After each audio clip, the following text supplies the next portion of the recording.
মধ্যপ্রাচ্যের উত্তপ্ত মরুপ্রান্তরে এক রহস্যের নাম ইরান।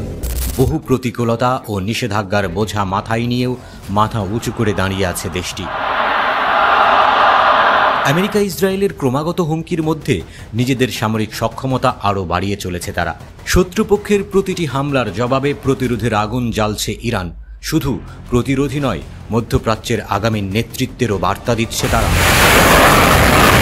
ইরানের পরমাণু ইস্যুতে নানা হুমকি ধামকি দিয়ে মধ্যপ্রাচ্যের রণাঙ্গনে যুদ্ধের দামামা বাজাচ্ছে আমেরিকা ও ইসরায়েল। তবে এসব করেও কিছুতেই ইরানকে বাগে আনতে পারছে না তারা। ওয়াশিংটনের চোখ রাঙানি উপেক্ষা করে পরমাণু কর্মসূচি চালিয়ে যাচ্ছে তেহরান। ফলে মধ্যপ্রাচ্যে আবারও রক্তক্ষয়ী যুদ্ধের আশঙ্কা বাড়ছে।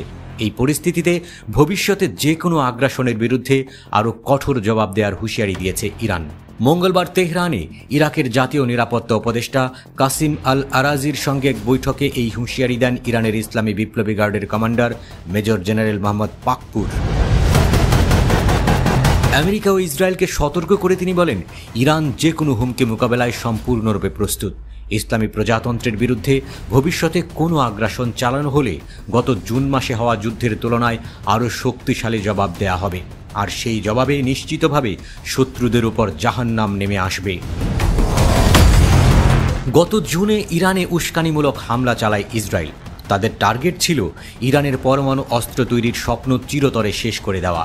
সেই লক্ষ্যে ইরানের গোপন সব পরমাণু কেন্দ্রে ব্যাপক বিমান হামলা চালায় ইসরায়েল।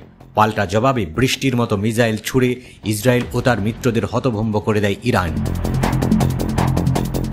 ইরানের ছোড়া মিসাইলের হাত থেকে ইসরায়েলকে বাঁচাতে অত্যাধুনিক প্রতিরক্ষা ব্যবস্থা থার্ড মোতায়েন করে আমেরিকা। কিন্তু এত সবের মধ্যেও কয়েক স্তরের আকাশ প্রতিরক্ষা ব্যবস্থা ভেদ করে ইসরায়েলে বারবার আঘাত হেনেছে ইরানি মিসাইল। সেই হামলার ভয়াবহতা দেখে আঁতকে উঠেছিল ইসরায়েল ও এর মিত্ররা।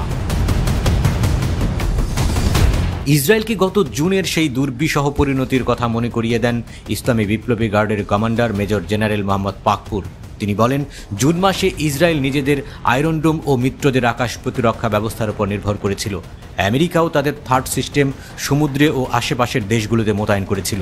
তবুও ইরান সফলভাবে ইসরায়েলের একাধিক লক্ষ্যবস্তুতে মিসাইল হামলা চালাতে সক্ষম হয়। বর্তমানে নিজেদের বহরে থাকা মিসাইলগুলোকে আরও উন্নত ও নির্ভুল করে আপগ্রেড করেছে ইরান। তাই এবার নতুন করে যুদ্ধ শুরু হলে এসব মিসাইল ঠেকাতে ইসরায়েলের ঘাম ছুটে যাবে বলে মনে করছেন বিশ্লেষকরা। এদিকে যুদ্ধের পরও ইরান পরমাণু নিরস্ত্রীকরণ চুক্তি না করায় পাল্টা ব্যবস্থা নিয়ে ইরানের ওপর আবারও বাণিজ্য নিষেধাজ্ঞা চাপিয়ে দেয় ইউরোপের কিছু দেশ। এটিকে অবৈধ বলে আখ্যা দিয়েছেন ইরানের ভাইস প্রেসিডেন্ট মোহাম্মদ রেজা আরিফ। তিনি বলেন, ইরান এসব নিষেধাজ্ঞায় ভয় পায় না।